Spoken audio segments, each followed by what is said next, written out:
Donald Trump doesn't need to speak, and yet America keeps answering him. Turn on the news, scroll your phone, listen to a political debate. No matter the topic, economy, immigration, war, democracy, the conversation always circles back to Trump. Not because he forces it, but because the system can't stop responding. This video explains how Trump still controls the national conversation without holding office, without daily speeches, without commanding authority. We'll uncover why Trump sets the frame even when he's silent, how institutions react before he even moves, why other leaders can't escape his shadow, and why attention still bends toward him.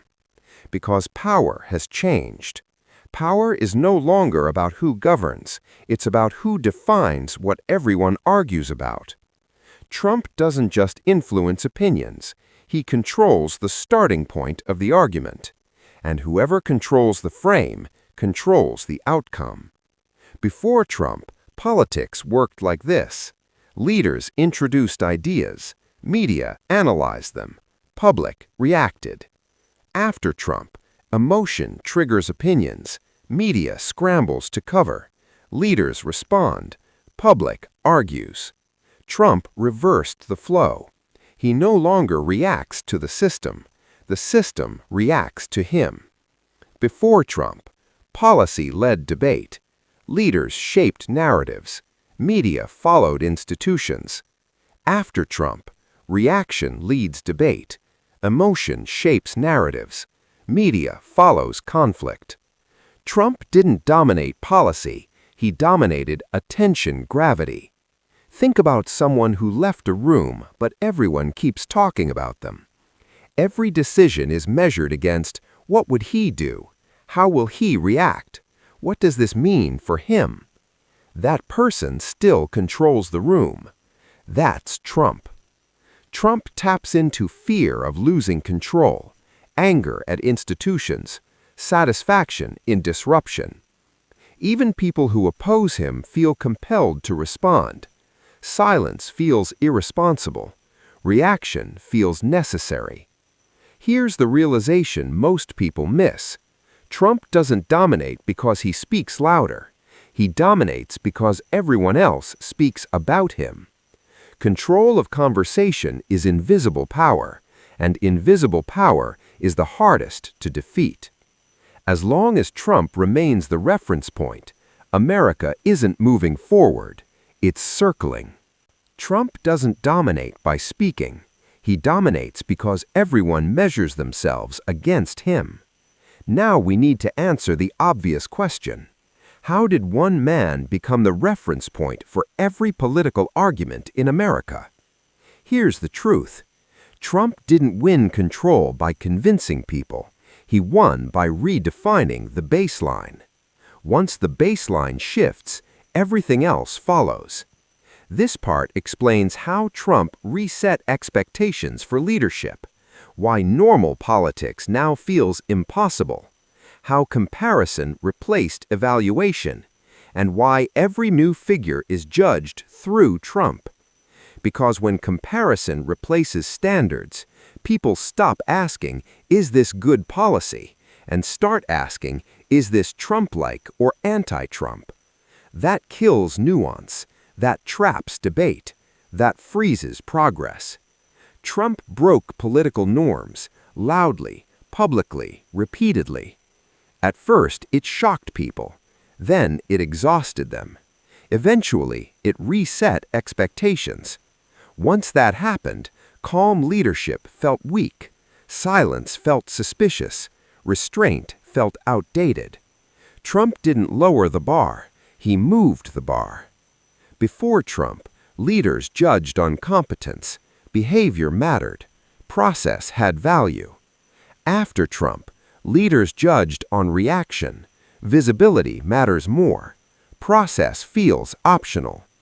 Trump became the measuring stick, even for those who oppose him. Imagine a workplace after a chaotic boss leaves. Every new manager hears, "At least he's not like the last guy," or he's basically the same, just quieter. The chaos becomes the reference. That's America's politics now. Trump anchors anger, never again. Nostalgia, at least things felt alive. Anxiety, what if he comes back? All of it keeps him centered. Here's the trap. You can't escape a reference point by constantly referencing it. The more America tries to move on, the more it drags Trump along. Trump controls the conversation because he controls comparison itself. And comparison is how humans make sense of chaos. But reference alone doesn't sustain power. What keeps him alive in the conversation is something far more dangerous: constant reaction. Here's the uncomfortable truth. Trump doesn't survive opposition, he feeds on it. Outrage isn't his enemy, it's his fuel. This section explains why anger amplifies Trump more than support, how critics intentionally strengthen him, why calling him out rarely works, and how emotional reaction becomes free promotion. Because outrage feels productive. It feels like resistance. But in reality, outrage keeps Trump relevant even when he does nothing. Here's the loop. Trump provokes or exists. Media highlights reaction. Critics respond emotionally. Supporters rally defensively. Trump stays central. The system rewards reaction, not resolution. Before Trump, opposition weakened leaders. Scandals ended careers. Silence reduced influence. After Trump, opposition amplifies leaders. Scandals extend attention. Silence feels impossible. Trump turned resistance into relevance. Think of someone who thrives on arguments. Every time you ignore them, they fade. Every time you respond, they escalate. Trump learned this instinctively and at national scale. Outrage triggers moral superiority, fear of consequences, need to say something. All understandable, all exploitable. Here's the twist. Trump doesn't need defenders as long as he has opponents who can't stop reacting. Silence threatens him more than criticism.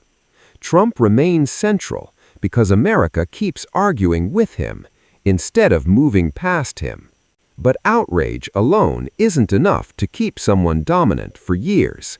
There has to be a system that profits from it. That system is the modern media economy. Here's the brutal reality. Trump is not just a political figure, he's a business model. And business models don't disappear because people dislike them. This part breaks down why media can't look away from Trump, how clicks replaced judgment, why too much coverage is never enough, and how attention economics reward chaos. Because media shapes reality. What gets repeated becomes important. What gets ignored disappears. Trump doesn't dominate because media agrees with him. He dominates because he converts attention into revenue. Modern media survives on speed, emotion, engagement. Trump delivers all three. Calm policy debates don't trend. Conflict does. And Trump is permanent conflict. Before Trump, news slowed down narratives.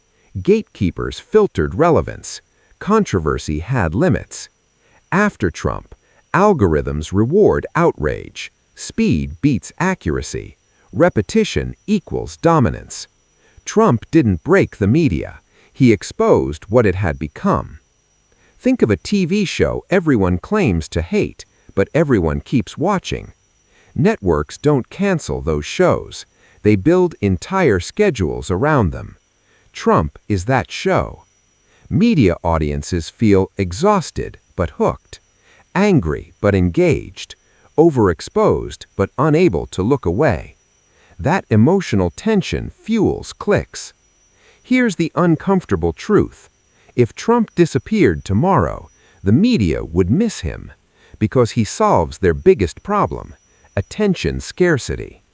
Trump remains unavoidable because the media ecosystem is built to amplify figures like him. Here's the question no one wants to answer. What if Trump isn't the problem, but the symptom? What if removing him changes nothing? This final section ties everything together. Why Trump's influence could outlast Trump himself. What happens when attention becomes permanent power? Why new figures may replace him, but not the system. And what it would actually take to move on. Because history repeats when systems remain unchanged. If America doesn't understand why Trump works, it will keep creating figures just like him. Here's the full loop we've uncovered.